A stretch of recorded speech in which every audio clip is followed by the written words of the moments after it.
네, 안녕하세요. 하나금융투자 리서치센터에서 유통 담당하고 있는 박종대입니다.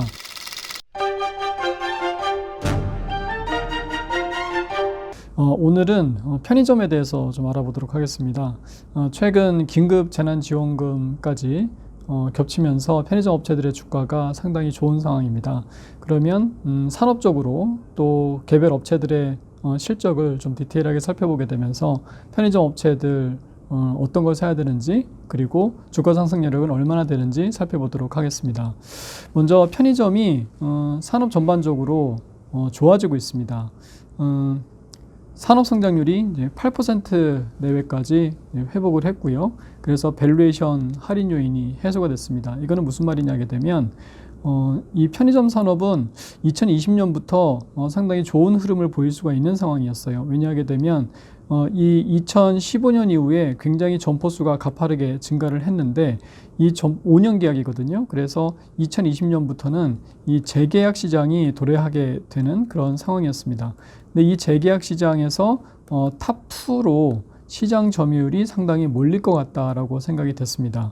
우리나라 탑5가 점포수가 한 4만 개 정도가 되거든요. 근데 이 4만 개 가운데서 거의 한 7%? 예, 그러니까는 3만 개 가까운 그런 점포가 2020년에 재계약이 도래를 하고요. 그리고 내년도에는 한 3만 5천 개, 4만 개 이렇게 계속 순차적으로 증가를 하게 됩니다. 이거를 탑2 업체 BGF 리테일과 GS 리테일이 많이 가져올 것 같다. 왜냐하게 되면 이 2018년도 이후에 이 최저임금 상승 때문에 BGF 리테일하고 GS 리테일이 가맹점주에 대한 지원을 굉장히 확대를 했습니다. 월 30만 원의 보조금을 갖다가 주고 있죠. 그래서 GS 리테일과 BGF 리테일은 2018년도에 연간 400억 가까이 추가적인 감익을 기록을 했습니다. 실적이 굉장히 안 좋았죠. 네, 그러다 보니까는 가맹점주에 대한 혜택이 이 편의점 1, 2위 업체 대비해서 3, 4위 업체가 도저히 따라올 수 있는 수준이 아닙니다. 네, 그래서 이 재계약 시장에서 탑2의 시장 점유율이 상당히 올라갈 것 같다. 그래서 이 2020년에 이 재계약 시장이 돌아가게 되면서 이 탑2 BGF 리테일과 GS 리테일의 주가의 모멘텀을 상당히 기대를 했던 건데, 문제는 산업 성장률이 너무 낮았어요. 작년 보시게 되면 산업 성장률이 이 5%도 안 되는 그런 상황이 막 이어지고 막 그랬었거든요. 이 산업 성장률이 5%면은 이 15배라는 밸류에이션이 되게 부담스럽잖아요. 그죠? 지금 12개월 포워드 PER 15배 이상을 갖다 주고 있는데, 이 뭐 3, 4%밖에 산업 성장률이 나오지 않게 되면 이 15배라는 밸류에이션이 상당히 부담스러운 거예요. 그래서 뭐 밸류에이션이 이렇게 부담스럽게 되면 뭐 재계약 시장이 나온다고 하더라도 실적의 모멘텀과 주가의 모멘텀이 얼마나 되겠느냐, 뭐 이런 한계가 있었는데, 최근 들어서 이 산업 성장률이 이제 회복을 하고 있는 겁니다. 산업 성장률이 이제 7, 8%로 회복을 하게 되면 거기에서 시장 점유율까지 확대된다고 하게 되면 편의점 업체들의 밸류에이션 15배 이상은 크게 부담스럽지 않은 상태가 되는 것이죠. 그래서 이런 산업 성장률 회복이 긍정적인 상황이었고요. 점포당 매출 회복과 가맹점 사업성이 제고가 되면서 신규 출점 수요도 증가를 하고 있습니다. 아까 말씀드린 것처럼 최저임금이 2018년도에 이제 16.4%가 상승을 했는데, 이 상승하게 되면서 가맹점주들이 머리띠를 두르고 막 이렇게 시위를 했었죠. 이제 그때 모든 보수 진보 언론이 다 이 가맹점주들의 손을 들어줬기 때문에 정부로서는 이 가맹점주 지원을 위해서 다양한 정책을 내놓을 수밖에 없는 상황이었어요. 그래서 그때 의미 있는 정책이 이제 2개가 나왔었는데, 첫 번째는 뭐냐 하게 되면 근접 출점 제한이에요. 근접 출점 제한. 그래서 앞으로는 50m 또는 100m 이내에는 신규 출점을 할 수가 없게 되어 있는 상황입니다. 그럼 어떻게 돼요? 이 편의점 수요의 증가를 한 가맹점이 다 온전히 그 금방은 차지할 수가 있게 되는 거죠. 굉장히 안전적인 실적 개선을 할 수가 있겠죠. 가맹점주 입장에서 말씀드리는 거예요. 그리고 카드 수수료 인하가 있었습니다. 0.5% 포인트 정도 카드 수수료가 인하가 됐어요. 그래서 똑같은 매출을 일으키더라도 가맹점주로서는 이전보다 수익이 증가를 하게 되는 그런 상황이 됐습니다.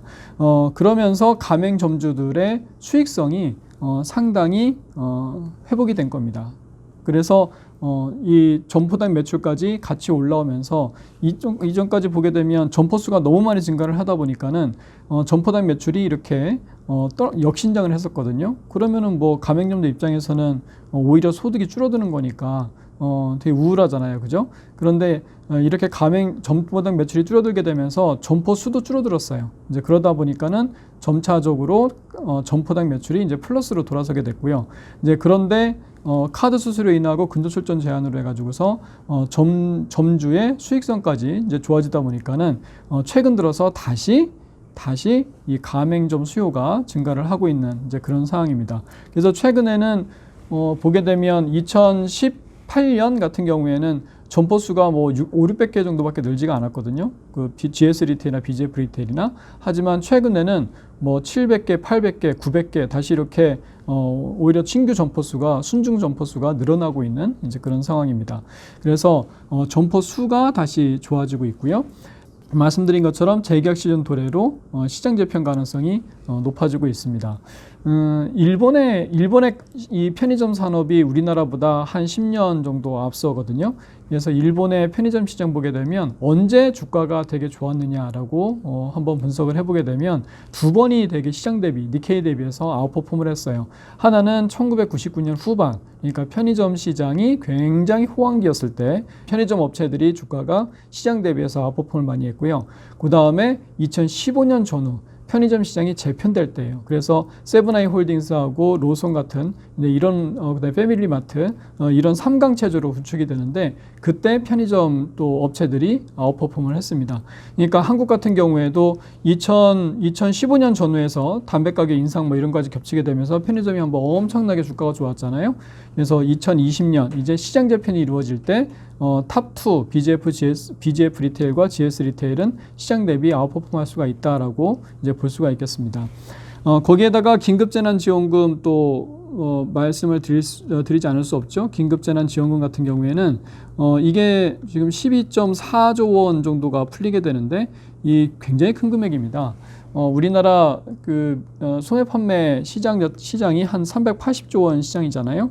그래서 이 전체 소매 판매 시장을 3.3% 재고시킬 수가 있는 금액이고요. 이거는 저축을 못 해요. 그죠? 다 쓸 것이기 때문에 3.3% 재고를 시킬 수가 있고 이게 또 보면 이제 8월 31일까지 다 써야 되고 그런데 카드 이거 적립 받으신 분은 아시겠지만은 이걸 먼저 쓰게 돼 있어요. 먼저 쓰게 돼 있기 때문에 아마도 뭐 2분기 내에 다 쓰이지 않을까라고 생각이 됩니다. 그런데 이게 아무 데서나 쓸 수가 없죠. 백화점에서도 안 되고 대형마트에서도 안 되고 그래서 가맹점에서 가능해요. 이게 어차피 소상공인을 돕고자 하는 게 또 강하기 때문에 가맹점, 개인 사업자 이런 사업장에서 이제 많이 쓸 수가 있습니다. 그래서 우리 근처에서 가장 흔하게 접할 수 있는 개인 사업자가 누구냐라고 하게 되면 슈퍼마켓이죠. 동네 슈퍼마켓 그리고 편의점입니다. 그리고 최근에 그 서베이를 보게 되면은 긴급재난지원금 받아서 어디다 쓰실래요? 라고 질문을 했는데 한 80% 정도 되는 이제 복수의 응답이 식품에다 쓰겠다라고 또 이렇게 답을 했습니다. 이게 뭐 팩트일지는 잘 모르겠어요. 경기도에서 실제로 먼저 집행을 한 상태에서 그때 이제 막상 결과를 보게 되면 뭐 미용실, 그죠? 그다음에 안경점, 그다음에 학원 뭐 이런 원타임으로 돈을 쓰는 또 사례가 또 많이 있기 때문에 어디로 갈지 모르겠습니다만은 아무튼 뭐 편의점은 가장 근거리에 있고 또 식품 비중이 상당히 높고 하기 때문에 가장 이 긴급재난지원금을 편하게 쓸 수 있는 곳이 아닌가라고 생각이 되죠. 그래서 이게 다 쓰인다라고 하게 되면은 2분기 소매 판매 성장률을 13%까지 끌어올릴 수가 있는 굉장히 큰 금액입니다. 이 12.4조 원이라는 게. 그래서 2분기 이제 소비 시장은 상당히 좋지 않겠느냐라고 생각이 되죠. 그래서 이런 긴급재난지원금 효과를 또 특별하게 기대를 해볼 수가 있는 상황이고요. 이거는 이제 산업하고 인더스트리의 경우인 거고, 그다음에 이슈적인 거고, 마이크로적으로는 개별 업체적으로는 이제 상품 개발도 많이 했고요. 그다음에 매입률 개선도 많이 했고요. 그리고 구조조정도 많이 했습니다. 그러니까 지난 2, 3년 동안 이제 상당히 안 좋았잖아요. 최저임금 상승이다 뭐다 해가지고서 산업성장률이 뚝뚝 떨어지고 너무 점포수를 2015년, 16년에 많이 점포를 해놔가지고서 추가적인 점포수 증가도 없고 가맹점주들의 불만은 쌓이고 그래가지고서 이 마이크로적으로 이 개별 업체들이 GS하고 BGF가 굉장히 그 구조조정을 열심히 했습니다. 특히 이제 GS 리테일 같은 경우에는 워낙 그 양적인 성장을 추구를 많이 했었기 때문에 뭔가 비용을 절약시킬 게, 비용을 절감할 게 상당히 많이 있었어요. 그래서 GS 리테일 1분기 실적 보시게 되면은 매입률도 개선을 했고요. 그다음에 임차료 감가상각비도 30억 원이나 이제 줄어들 수가 있었고요. 그다음에 판촉비도 이제 감소를 했습니다. 이런 것들이 마이크로적인 실적 개선으로 나타나게 되면서 GS 리테일은 어닝 서프라이즈를 기록을 했죠. 그런데 이제 1분기 실적에 재밌는 게 뭐냐면 GS 리테일은 어닝 서프라이즈를 기록을 했는데 BGF 리테일은 어닝 쇼크를 기록했습니다. 이게 굉장히 재밌는 겁니다. 그러니까 둘 다 좋아지는 것이 아니라 GS 리테일로 조금 더 집중이 되지 않을까라는 생각이 들죠. 이제 이 두 회사가 왜 이런 차이를 보이냐고 하게 되면 GS 리테일은 이제 두 회사의 사업 구조의 차이를 좀 보셔야 돼요. 그러니까 2015년 이후에 점포수를 가파르게 증가를 시켰는데 GS 리테일 같은 경우에는 거의 직영 위주로 증가를 시켰습니다. BGF 리테일 같은 경우에는 이 순수 가맹 위주. 직영이 이제 위탁 가맹이라고 하죠. 이렇게 점포 스타일이 달랐어요. 이 위탁 가맹은 뭐냐면 가맹 점주는 실질적으로 그냥 월급 사장이나 다름이 없습니다. 그래서 그 보증금 같은 경우에도 다 GS 리테일에서 지급을 하고, 그 다음에 설비나 이런 것들도 이제 본사가 더 많은 비중을 차지를 하고, 그래서 이렇게 직영 위주로 하게 되면은 이 수수료율이 조금 더 높죠. 그러니까 본사가 많이 가져가게 돼요. 반면에 순수 가맹 같은 경우에는 가맹 점주들한테 다 비용을 넘기는 겁니다. 보증금이나 뭐 이런 것들 다. 대신에 이제 이 순수 가맹은 본사 입장에서는 비용 부담이 덜하지만은 대신에 조금 가져오죠. 수수료율을 이 가맹 수수료율이 좀 낮아요. 네, 그래서 직영이 잘 되면은 본사한테 좋은 거고 순수 가맹이 잘 되면은 가맹 점주한테 좋은 겁니다. 대신에 GS 리테일 같은 경우에는 이제 비용 부담이 많아지게 되고 BGF 리테일은 상대적으로 비용 부담이나 리스크는 좀 적게 되는 거죠. 근데 이렇게 되다 보니까는 GS 같은 경우에는 처음에 돈이 되게 많이 들어갔단 말이죠. 네, 그러다 보니까는 이제 2019년부터는 어떤 현상이 발생했냐 하게 되면 이 직영에서 투자기가 다 끝나고 이제 2019년부터는 이제 투자 회수기로 접어드는 이제 그런 상황이 접어들게 됩니다. GS가 BGF 리테일 대비해서 감가상각비가 700억 정도가 더 많아요. 이게 점점 더 줄어들기 시작하는 겁니다. 근데 그러다 보니까는 마이크로적으로 실적이 더 좋아지는 이제 그런 상황입니다. 임차료나 감가상각비가 지금 30억 정도나 전년 대비해서 줄어들어 가지고서 영업이익에 이렇게 기여를 했다는 말입니다. 그리고 GS 리테일은 또 뭐가 추가적으로 수익성 개선의 여지가 있냐 하면 이 매입률 개선이라는 것을 할 수가 있죠. 뭐냐게 되면 GS는 슈퍼를 가지고 있어요. 슈퍼하고 편의점하고 은근히 겹치는 제품들이 많이 있거든요. 근데 그동안은 슈퍼하고 이 편의점 사업 부분하고 소닭 보는 관계였어요. 그런데 이제 회사가 너무 안 좋아지니까 이제 작년 초부터 우리 같이 협조해서 잘 해보자. 뭐 이렇게 되면서 슈퍼하고 편의점하고 공동 매입을 하게 됐습니다. 그렇게 되면 새우깡 하나를 사더라도 더 많이 사게 되는 거거든요. 그러니까는 농심에 대해서 바잉 파워를 더 강하게 협상력을 발휘할 수가 있는 거죠. 더 싸게 사기 시작했어요. 그게 여기 보시는 것처럼 매입률 때문에 한 60억 정도가 또 영업이익이 추가되는 이제 그런 상황입니다. 이거는 BGF 리테일은 할 수가 없는 거죠. 네, 그리고 추가적으로 판촉비 감소라든지 이런 것들이 또 발생을 하면서 GS 리테일은 이제 어닝 서프라이즈를 기록을 했습니다. 그리고 이제 또 하나 GS 리테일이 컸던 게 뭐냐면 슈퍼 사업 부분에 이 개선이 있었습니다. 구조조정 효과. 이게 이제 구조조정이라기보다는 이제 효율화라고 볼 수가 있는 건데, 슈퍼가 2015년 당시만 하더라도 신입사원들한테 인기가 되게 좋았어요. 인기가. 왜냐하게 되면 편의점 같은 경우에는 직원들이 하는 역할이 뭐냐게 되면 이 SC라고 해서 스토어 컨설턴트라고 해가지고서 한 15개 되는 가맹 점주님들 관리하는 거예요. 일 자체가. 그러니까 이게 사실은 그냥 별 재미가 없어요. 이렇게 여러 가지 컴플레인 같은 거 잘 막아드려야 되고 항상 이렇게 보살펴 드려야 되고 막 이런 거거든요. 예, 그런데 이 슈퍼는 어때요? 이거는 진짜 유통이죠. 왜냐하면 바잉을 해와야 돼요. 배추, 채소 이런 것들 다 가격 협상을 해야 되고 뭐 여기저기 뛰어다녀야 되고 그리고 매장 관리도 해야 되고 그리고 나중에는 점장까지 할 수 있어요. 그러니까 얼마나 재밌겠어요. 그래서 진짜 유통은 슈퍼다 해가지고서 신입사원들이 슈퍼 쪽에 더 지원을 많이 했습니다. 그래서 실제로 그 직원 수가 슈퍼 사업 부분이 더 많아요. 직원이. 그러니까 어떻게 돼요? 여기 당연히 비효율화가 되는 거죠. 매출은 지금 슈퍼가 안 좋아지고 있는데. 그래서 이번에 제 생각에는 이거는 회사에서 말한 건 아닙니다만은 여기에 지금 인원이 3분의 1 정도가 이제 줄어들었다고 하는데 이 상당수의 인원들을 아마 이번 인사발령 때 편의점으로 전배를 시켜준 것이 아닌가라고 생각이 돼요. 왜냐하면 편의점 맨날 인센티브 받는데 얘네들은 맨날 그 실적이 뭐 손실 나오고 감익 나오고 이러니까는 인센티브가 떨어져요. 아무리 진짜 이 유통이라고 하지만 인센티브도 못 받고 사기가 떨어져 있는 거죠. 그래서 편의점으로 많이 전배를 시켜준 것이 아닌가라고 생각이 돼요.